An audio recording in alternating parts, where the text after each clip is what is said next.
విరామం అనేదే లేకుండా ఇజ్రాయెల్, హమాస్ మధ్య యుద్ధం భీకరంగా కొనసాగుతూనే ఉంది.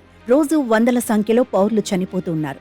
యుద్ధాన్ని నివారించడానికి అంతర్జాతీయంగా సమాజం చేసే ప్రయత్నాలేవి ఫలించకుండా పోతుండటంతో యుద్ధం బీభత్సంగా కొనసాగుతోంది.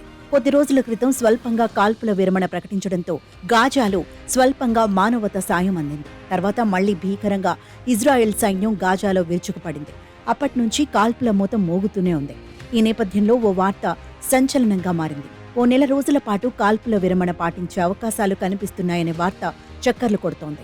బందీల విడుదలతో పాటు మానవతా సాయానికి వీలుగా 2 నెలల పాటు గాజాలో యుద్ధ విరామం ప్రకటించడానికి జరుగుతున్న ప్రయత్నాలు త్వరలో ఫలించే అవకాశముందని అమెరికా వెల్లడించింది. 2 దశల్లో దీనిని అమలు చేయడానికి నిబంధనలు రూపొందించే ప్రక్రియ కొనసాగుతోందనే వార్తలు వినిపిస్తున్నాయి. మొదటి దశలో యుద్ధం ఆపడంతో పాటు మహిళలు, వృద్ధులు, గాయపడిన బందీలను విడుదల చేసే ప్రక్రియ సాగుతుంది. 2వ దశలో ఇజ్రాయెల్ సైనికులతో పాటు బందీలుగా ఉన్న పురుషులను విడుదల చేస్తారు. దీంతో పాటు గాజాకు మానవతా సాయాన్ని అందించే కార్యక్రమాన్ని నిరంతరం కొనసాగిస్తారు. అయితే ఈ ఒప్పందం వల్ల యుద్ధం మాత్రం ఆగిపోదు. యుద్ధ విరమణ అనంతరం మళ్లీ యుద్ధం కొనసాగుతుంది. మరోవైపు ఇప్పటి వరకు జరిగిన ఇజ్రాయెల్ హమాస్ యుద్ధం వల్ల భారీగా ప్రాణ నష్టం జరుగుతోంది.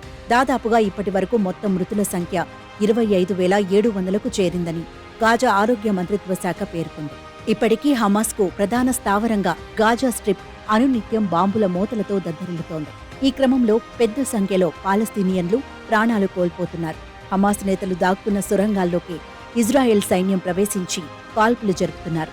మరోవైపు నగరంలోని 2 ప్రధాన ఆసుపత్రుల దగ్గర హోరాహోరీ పోరు జరుగుతున్నట్లు ప్రపంచ ఆరోగ్య సంస్థ వెల్లడించింది. ఖాన్ యూనిస్ను దిగ్బంధించిన ఇజ్రాయెల్ దళాలు సురక్షిత ప్రాంతాలకు తరలి వెళ్లాల్సిందిగా స్థానిక ప్రజలకు పదే పదే హెచ్చరికలు జారీ చేస్తున్నాయి.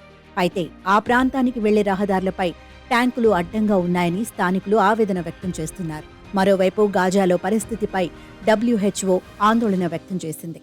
గాజాలోని 24 ఆసుపత్రుల్లో 7 మాత్రమే ప్రస్తుతం పాక్షికంగా పనిచేస్తున్నాయని చెప్పింది.